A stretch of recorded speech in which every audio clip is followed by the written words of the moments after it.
First నెంబర్లోని మహాలక్ష్మివాడ, Jayajeevan Nagar ఈ వార్డులో ఉన్నటువంటి ఓటర్ మహాశయులకు పేరు పేరున బీఆర్ఎస్ పార్టీ తరఫున విజ్ఞప్తి చేస్తా ఉన్నాం. మరొక్కసారి ఆదిలాబాద్లో మున్సిపల్ ఎన్నికల సందడి ప్రారంభమైంది.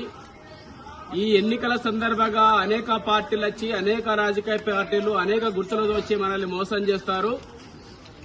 మనము మోసపోకుండా ఆదిలాబాద్ ప్రాంతాన్ని, ఆదిలాబాద్ పట్టణాన్ని ఏ పార్టీ అభివృద్ధి చేసిందో మీ అందరికీ తెలుసు.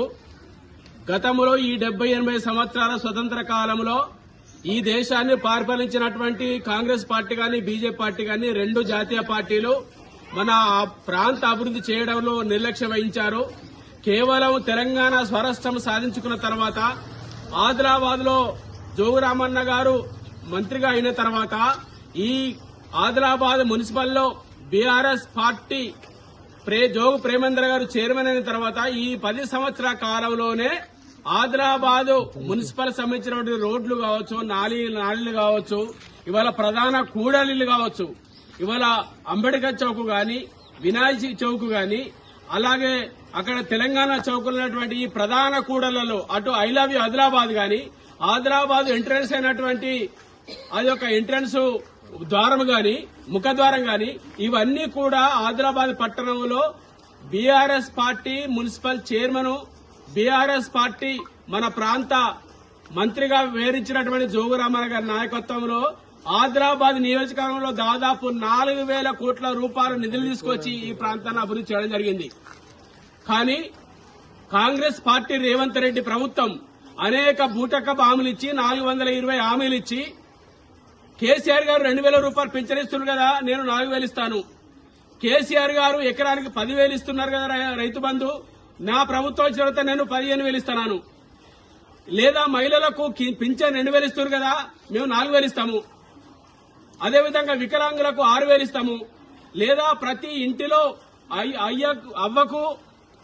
అయ్యకు వాళ్లకు ఇస్తూనే మరి ప్రతి మహిళకు కూడా నెలకు 2,000 ఇస్తా అని చెప్పారు. అలాగే బీసీ కార్పొరేషన్ ఏర్పాటు చేస్తామన్నారు, మహిళా కార్పొరేషన్ ఏర్పాటు చేస్తామన్నారు, యువత డిక్లరేషన్ చేశారు. అనేక డిక్లరేషన్ పేరుతోని అనేక హామీలు ఇచ్చి మోసం చేసిన రేవంత్ రెడ్డి ప్రభుత్వం ఈ 2 సంవత్సరాల కాలంలో ఒక్క రూపాయి కూడా ఆదిలా ప్రాంతానికి కేటాయించిన దాఖలాలు లేవు. అదేవిధంగా మన ప్రాంతంలో గెలిచినటువంటి బీజేపీ పార్టీ ఎమ్మెల్యే గాని, ఎంపీ గాని, వీరిద్దరు గెలిచిన గాని ఈ ప్రాంత అభివృద్ధి చేయడంలో నిర్లక్ష్యం వహించారు. 2 సంవత్సరాల కాలంలో ఈ తెలంగాణ రాష్ట్రంలో 8 మంది ఎంపీలు గెలిచారు, 8 మంది కాంగ్రెస్ ఎంపీలు, 8 మంది బీజేపీ ఎంపీలు ఉన్నారు. కానీ సెంట్రల్ గవర్నమెంట్ సంబంధించినటువంటి నిధులు తీసుకురావడంలో కేంద్ర బడ్జెట్ లో ఒక్క రూపాయి కూడా ఈ ఆదిలాబాద్ ప్రాంతానికి ఇవ్వకుండా దగా చేశారు. ఒక పక్కన ఆదిలాబాద్ లో సిమెంట్ పరిశ్రమ తిరిగి ప్రారంభిస్తే దాదాపు 10,000 మంది నిరుద్యోగులకు ఉద్యోగాలు వస్తాయి. ఈ ప్రాంతం అభివృద్ధి అని చెప్పి బీఆర్ఎస్ పార్టీ ఆధ్వర్యంలో జోగురామన్న గారి నాయకత్వంలో అనేక ఉద్యమాలు చేసినా ఇక్కడ ఉన్నటువంటి MLA, BJP MLA, BJP MP పెడిచెవులు పెట్టారు. ఒక పక్కనేమో అమిత్ షా వచ్చినప్పుడు బీజేపీ ఎంపీ గెలిపియండి, బీజేపీ ఎమ్మెల్యే గెలిపియండి, సీసీఐని ప్రారంభిస్తామని చెప్పారు. కానీ హామీ ఇచ్చిన దద్దమ్మలు ఇవాళ ఓడిపోయిన ఇవాళ ప్రజలను నమ్ముకొని ఓటేసి మిమ్మల్ని గెలిపించిన తర్వాత ఇలా అభివృద్ధి మర్చిపోయాను, సీసీఐని పునరుద్ధరణ విషయంలో మర్చిపోయాను. కాబట్టి ప్రజలారా మీరందరూ గమనించాలి. గతంలో మన 10 సంవత్సరాలు మనం అధికారం ఉన్నప్పుడే అభివృద్ధి చేశాము.